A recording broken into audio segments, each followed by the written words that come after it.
Fala aí, galera, tudo bom? Quem tá falando aqui é o professor Otto Mestrinho e na aula de hoje de Geografia nós iremos falar da indústria brasileira e como ela se deu no nosso período da redemocratização no Brasil, né? Então a gente está falando do fim da ditadura militar e do período de redemocratização, que o Brasil volta a ser uma democracia, tá certo? Então vamos lá, resumo da aula. A gente tem que entender os processos de industrialização brasileira. Então a gente vai entender como essa etapa funcionou e cada presidente aí como trabalhou e como esses processos estão interligados, tá? Compreender como esses processos estão ligados, foi o que eu acabei de falar. Então a gente vai entender como é que cada um se incorpora com o outro, como é que um inspira o outro, tá? E observar as dinâmicas econômicas no Brasil democrático. Então, como é que se deu o trabalho da economia durante esse período? Quais eram os seus problemas? Quais eram as suas propostas de intervenção da economia, tá certo? Então aí a gente agora vai falar desse nosso primeiro presidente, do Fernando Collor de Mello. Ele que foi um dos primeiros aí a presidir o Brasil pós-redemocratização, né, pós-ditadura. E ele pega um país numa crise econômica inflacionada, uma herança dessa ditadura, tá certo? A gente lembra daquela dívida externa que o Brasil possuía muito grande e a inflação e o desemprego, tá certo? Então ele olha para esse problema e fala, pô, eu tenho essa solução aqui. Qual era a solução? Era uma proposta econômica de sequestro das poupanças, ou seja, você sequestra, você prende por um determinado tempo as poupanças de milhões de brasileiros, porque nessa época a poupança era algo muito popular no Brasil, tá? Porque era visto como... ele tinha uma certa rentabilidade, né? E era muito seguro, pelo menos era o que parecia ser, né? Não tinha um risco de perda, era um tipo de investimento seguro, muito popular também nas camadas mais pobres da população, que é de fácil acesso você ter uma conta poupança, tá? E aí ele faz esse sequestro dessas poupanças e você congela esse dinheiro para a União e você proíbe uma certa circulação do dinheiro para poder diminuir essa inflação. Só que acaba que muitos brasileiros perdem seu poder de compra. Muitos brasileiros tinham assim, dinheiro de uma vida toda guardado nessa poupança. A gente vai ter casos de suicídio, inclusive, porque as pessoas se pegam desesperadas, sem saber o que fazer diante dessa situação de estarem com seu dinheiro bloqueado, né?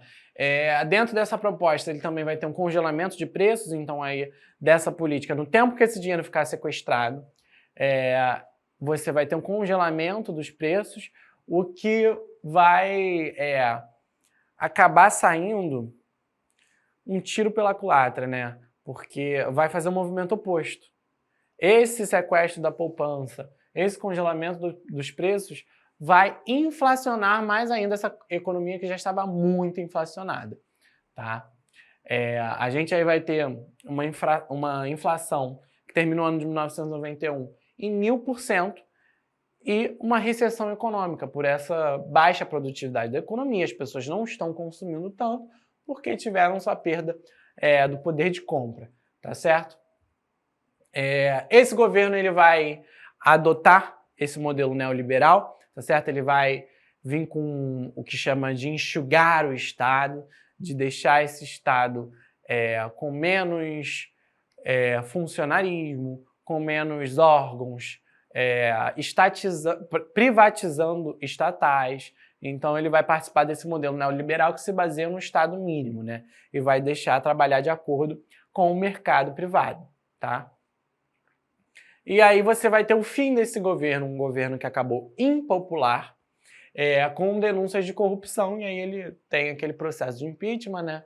E ele acaba perdendo seu cargo da presidência, certo? E aí nós temos o fim do governo de Fernando Collor de Mello. E aí a gente passa agora para a era do Itamar Franco e do FHC. O grande destaque que a gente tem para esse período é o Plano Real, né? O que foi o Plano Real?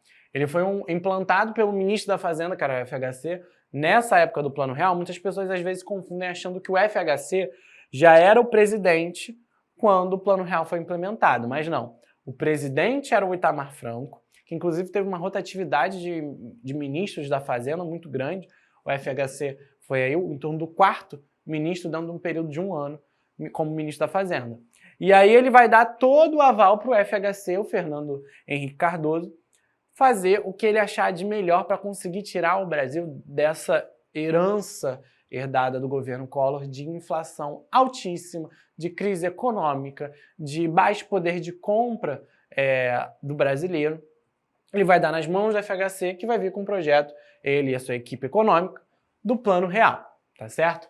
Esse plano ele vai conseguir estabilizar a moeda e a economia brasileira, reduzindo a inflação. Então, depois de vários anos disso, você teve muitos projetos que tentavam abaixar a inflação, pelo menos de maneira branda, e não tiveram sucesso desde a época da ditadura. E, finalmente, um plano conseguiu sucesso de fato.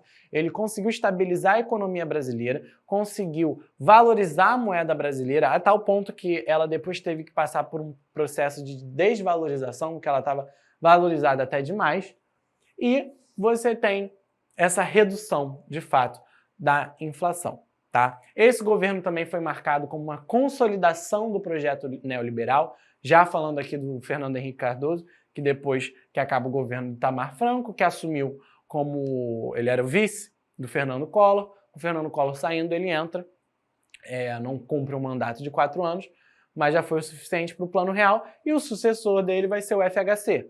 Né? E dentro dessas políticas do FHC, ele vai consolidar esse projeto neoliberal, que ele vai estar muito baseado. O governo do FHC é muito lembrado pelas privatizações, né?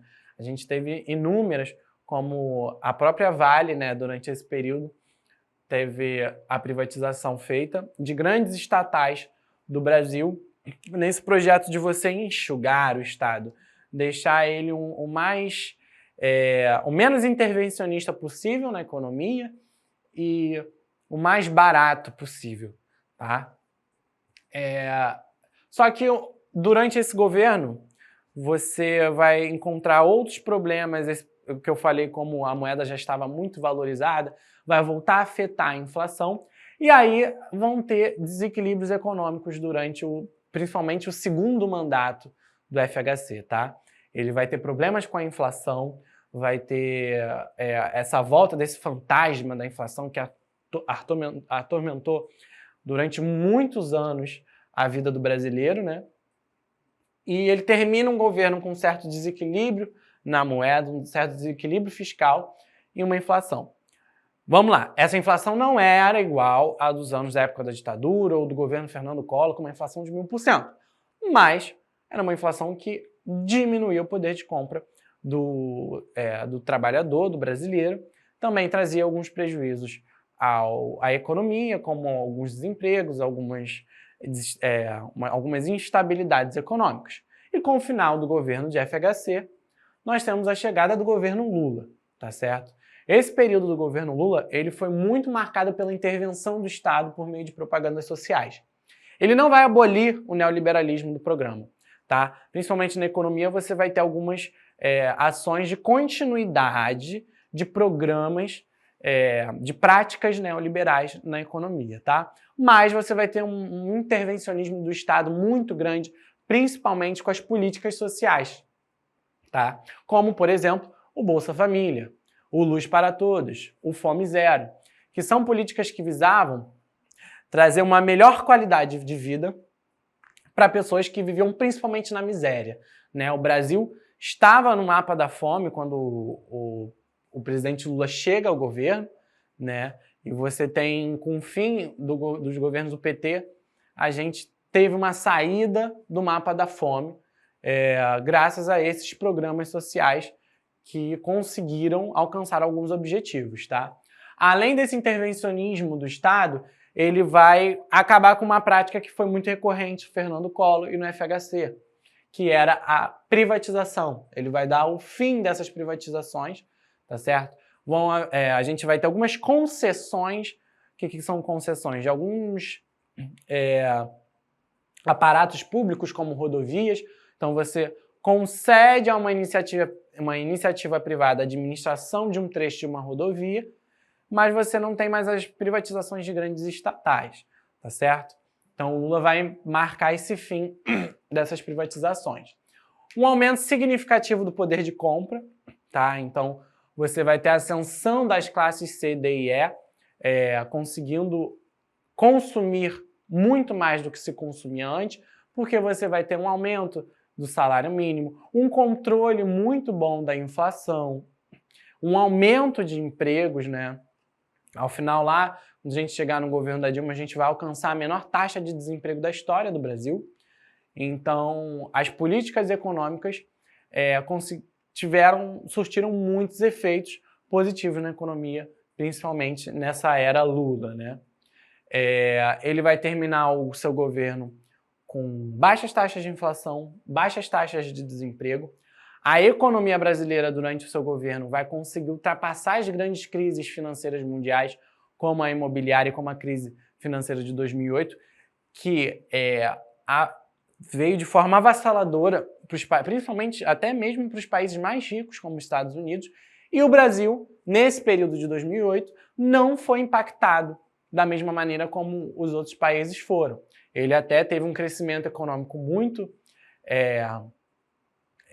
vantajoso, tá? E ele tinha um olhar internacional muito bom sobre esse Brasil, porque ele tinha um crescimento econômico, as políticas sociais dando certo, estava muito virtuoso. Tanto que ele termina o seu governo com uma porcentagem muito boa de avaliação, né, de aprovamento, que ele acaba com mais de, se eu não me engano, 84% de aprovação do seu mandato, tá? Lá em 2010. E aí, com o fim do governo Lula, nós temos a continuação do que é o governo do PT, mas com a presidenta Dilma, tá certo? Nesse governo, principalmente nos 2 primeiros anos do primeiro mandato da Dilma, nós temos a continuidade dos programas sociais, tá? Então, você vai ter a continuação do Bolsa Família, Minha Casa Minha Vida, o PAC, que é um programa de aceleração de crescimento, que foca muito na construção civil, esse grande investimento do Estado na economia. Então, como eu falei, nesses primeiros anos, os 2 primeiros anos principalmente, você vai ter ótimos índices da economia, tá? O desemprego diminuindo, a inflação controlada, tá certo? E o seu governo terminou de alguma maneira questionável para alguns, né? Você teve o processo de impeachment, que há esse debate se foi um impeachment, se foi um golpe, mas que de fato ela não terminou o seu segundo mandato, né? Com alguns problemas na economia, né? Você teve uma volta do aumento da inflação, mas mesmo assim a menor taxa de desemprego que o país já teve com a saída da presidenta Dilma. Mas você teve ali uma diminuição do poder de compra do brasileiro, muito por conta desse aumento da inflação e algumas políticas econômicas que foram muito questionadas na época, tá certo?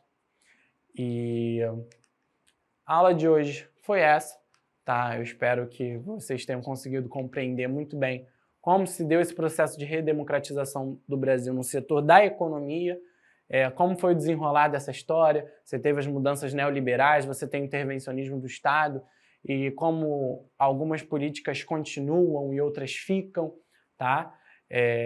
Então, acho que é isso. Muito obrigado por ter assistido. Valeu!